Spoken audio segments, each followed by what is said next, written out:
Welcome for this week's bedtime story. I will be reading The Dong with a Luminous Nose by Edward Lear. When awful darkness and silence reign over the great Grombolian plain, through the long wintry nights, when the angry breakers roar as they beat on the rocky shore,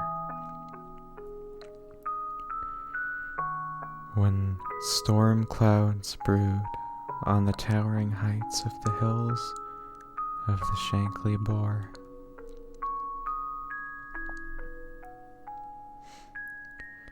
then through the vast and gloomy dark there moves what seems a fiery spark, a lonely spark with silvery rays piercing the coal black night, a meteor strange and bright. Hither and thither the vision strays, a single lurid light. Slowly it wanders, pauses, creeps. Anon it sparkles, flashes and leaps, and ever as onward as it gleaming goes, a light on the bong tree stems it throws. And those who watch at that midnight hour from hall or terrace or lofty tower cry as the wild light passes along. The dong, the dong, the wandering dong through the forest goes. The dong, the dong, the dong with a luminous nose. Long years ago, the dong was happy and gay, till he fell in love with a jumbly girl who came to those shores one day. For the Jumblies came in a sieve, they did, landing at eve, near the Zimmery Fid where the oblong oysters grow,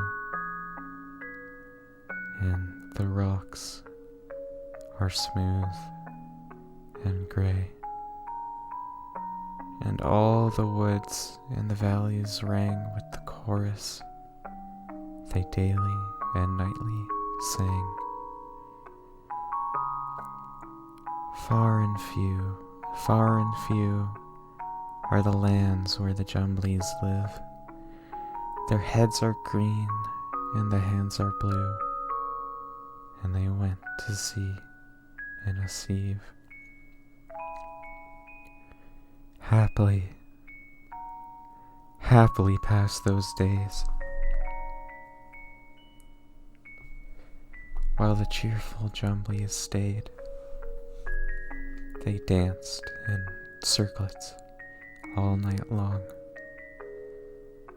to the plaintive pipe of the lovely dong. In moonlight, shine, or shade, for day and night he was always there by the side of the Jumbly girl so fair, with her sky blue hands and her sea green hair, till the morning came of that hateful day when the Jumblies sailed in their sieve away, and the dong was left on the cruel shore gazing gazing forevermore, ever keeping his weary eyes on that pea-green sail on the far horizon, singing the jumbly chorus still as he sate all day on the grassy hill. Far and few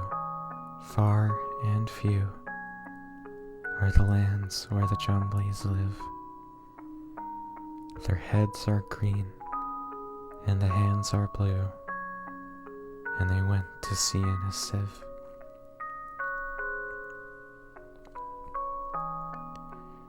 But when the sun was low in the west, the dong arose and said, "What little sense I once possessed has quite gone out of my head."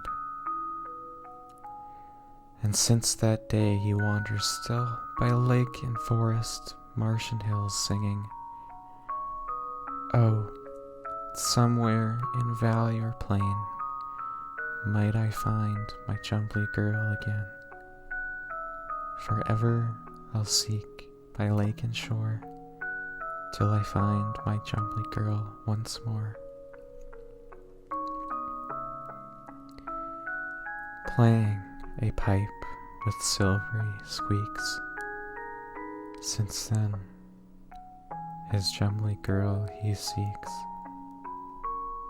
And because by night he could not see, he gathered the bark of the twangum tree on the flowery grain that grows.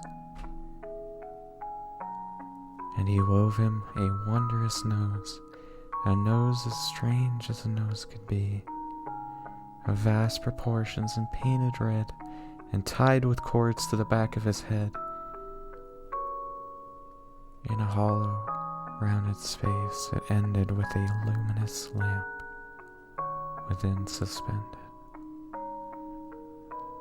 all fenced about with a bandage stout to prevent the wind from blowing it out, and with holes all round to send the light and gleaming rays on the dismal night. And now, each night and all night long, over those plains still roams the dong.